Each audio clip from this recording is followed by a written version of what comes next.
बच्चों, हमारी वीडियोस को नियमित रूप से देखने के लिए आप सभी का धन्यवाद। प्रत्येक वीडियो के अंत में हम आपसे 3 प्रश्न पूछेंगे। यदि आप उन तीनों प्रश्नों का हमारे व्हाट्सएप नंबर पर सही जवाब देने वाले पहले व्यक्ति बनते हैं तो हम आपके लिए आकर्षक उपहार भेजेंगे। तो इस पाठ को अंत तक ध्यान से देखें और अपना जवाब जल्द से जल्द हमें भेजकर अपना आकर्षक उपहार प्राप्त करें। हम अपने नई सीरीज में हैं, नमक और ज्योति सीरीज। यीशु ने इन दोनों का इस्तेमाल किया हमारा मसीही जीवन दिखाने के लिए। नमक के रूप में हमें चंगाई, संरक्षण और पाप को इस दुनिया को नष्ट करने से रोकना है अपने शब्द, आचरण और व्यवहार के द्वारा। और ज्योति के रूप में हमें अपने अच्छे काम को सबके सामने चमकने देना है ताकि प्रभु को महिमा मिले। हम देखना चाहते हैं कि हमारे अंदर कुछ अलग और खास है और वो है यीशु, और हम चाहते हैं कि वो भी यीशु को अपने जीवन में बुलाए। नमक और ज्योति बनने के लिए हमें बनना है धैर्यवान। धैर्य का अर्थ है बिना गुस्सा किए या शिकायत किए किसी कठिन समय से गुजरना, जैसे बाइबल में यूसुफ की तरह। ये मुश्किल हो सकता है, इसलिए हमें परमेश्वर चाहिए। हाँ, जैसे बाइबल मेमोरी वर्स कहती है कुलुस्सियों 1:11 में, उसकी महिमा की शक्ति के अनुसार सब प्रकार की सामर्थ से बलवंत होते जाओ, यहाँ तक कि आनंद के साथ हर प्रकार से धीरज और सहनशीलता दिखा सको। आमीन।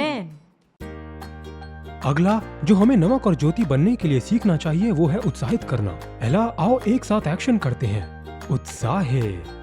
क्या दूसरे लोग जो आपको बोलते हैं वो शब्द मायने रखते हैं? हाँ। ऐसे कौन से शब्द हैं जिनको सुनकर आप निराश हो गए? मुझे तुम्हारे साथ नहीं खेलना, तुम अच्छा और नहीं ये सब हो। बातें आपको कैसा महसूस कराती है?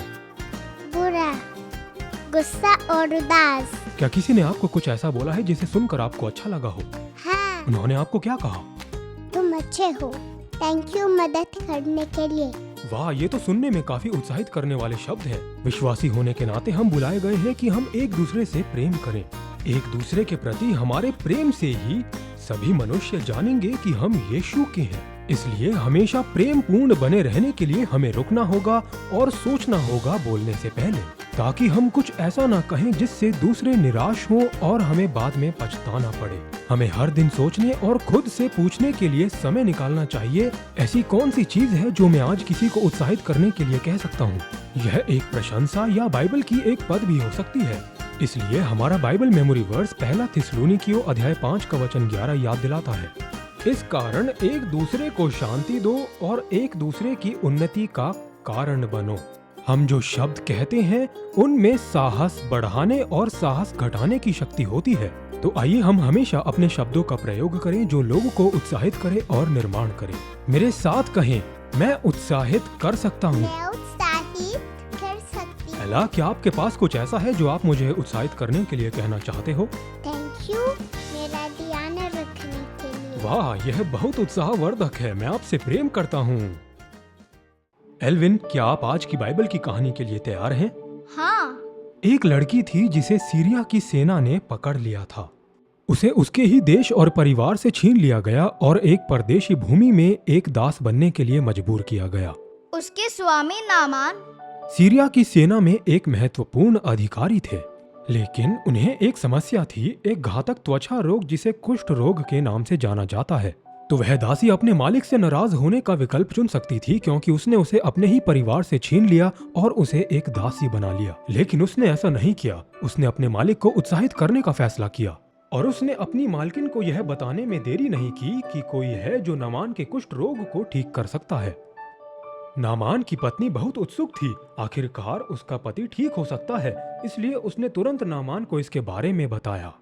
दासी लड़की ने नामान को बताया कि एक भविष्यवक्ता एलीशा है जो उसकी मदद कर सकता है। इसलिए नामान अपने घोड़ों और रथों को लेकर एलीशा की खोज में चला गया।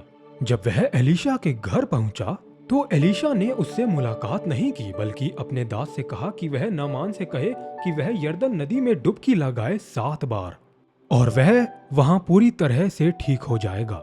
नामान बड़बड़ाया और गुस्से से बाहर चला गया। वह बाहर आकर मुझसे बात क्यों नहीं कर सकता और मुझे खुद को धोने के लिए यरदन नदी तक क्यों जाना होगा? सीरिया में भी बहुत सारी स्वच्छ नदियां हैं। तो उसके सेवक उसे एलीशा की आज्ञा मानने के लिए उत्साहित करने लगे। आखिरकार वह सहमत हो गया, इसलिए नामान यरदन नदी पर चला गया और खुद को 7 बार धोया, जैसा कि एलीशा ने कहा था। तुरंत ही वह ठीक हो गया और उसकी त्वचा एक बच्चे की तरह चिकनी हो गई। एल्विन, हम दासी लड़की से क्या सीख सकते हैं? जब उसने एलिशा के बारे में सुना तो उसने अपने मालकिन को यह खुशखबरी बताने के लिए देरी नहीं की कि एलिशा नामान को त्वचा की बीमारी से ठीक कर सकता है। उसने उस व्यक्ति को उत्साहित किया जिसने उसे उसके परिवार और देश से दूर किया। जी हाँ, तो आइए हम याद रखें कि हम न केवल उन लोगों को उत्साहित करें जिनसे हम प्रेम करते हैं, बल्कि उन सभी को जिन्हें उत्साहित होने की जरूरत है। तो चलिए आज किसी को उत्साहित करके प्यार की शुरुआत करें। बच्चों, क्या आपको पता है ये क्या है? हाँ, ये प्लास्टर है। क्या आपने प्लास्टर का उपयोग किया है? हम प्लास्टर का उपयोग करते हैं जब हमें कोई कट या घाव हो। ये आराम पहुंचाते हैं। क्या आप जानते हैं कि प्रोत्साहन के हमारे शब्द प्लास्टर की तरह चंगाई और आराम लाते हैं? हमारे बाइबल मेमोरी वर्स को याद रखें जो लिया गया है थिस्सलुनीकियों 5:11 से। इस कारण एक दूसरे को शांति दो और एक दूसरे की उन्नति का कारण बनो। उदाहरण के लिए आप कौन से उत्साहवर्धक शब्द कह सकते हैं, जैसे कि हाँ, तुम इसे कर सकते हो, बहुत अच्छे, आप सर्वश्रेष्ठ कर रहे हैं, मुझे आप पर विश्वास है, बहुत बढ़िया, मुझे आप पर नाज है। बच्चों, हम नमक और ज्योति बनना सीखें इन शब्दों के माध्यम से जो हम आसपास के लोगों से कहते हैं। आप में से कितने ऐसा करना चाहते हैं? आइए हम एक साथ मिलकर प्रार्थना करें। प्रिय प्रभु, मैं अपने आसपास के लोगों के लिए नमक और ज्योति बनना चाहती हूँ। मेरे शब्द कृपालु और उत्साहजनक हो। मेरे शब्दों के द्वारा दूसरों का निर्माण हो सके। मुझे आशीष व उत्साहजनक के रूप में उपयोग करने के लिए धन्यवाद। यीशु के नाम से मांगते हैं, आमीन। तो बच्चों, याद रखें, नमक और ज्योति बनकर हमें दूसरों को उत्साहित करना है।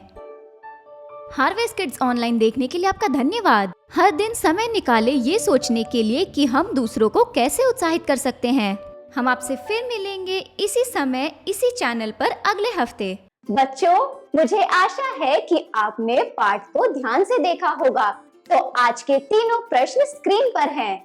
इन तीनों प्रश्नों का सही जवाब देने वाले पहले व्यक्ति बने और अपना आकर्षक उपहार प्राप्त करें। धन्यवाद। पहला प्रश्न, हमारे शब्दों में क्या करने की शक्ति है? दूसरा प्रश्न, नामान ने कितनी बार डुबकी लगाई? तीसरा प्रश्न, हमारा आज का बाइबल मेमोरी वर्स क्या है?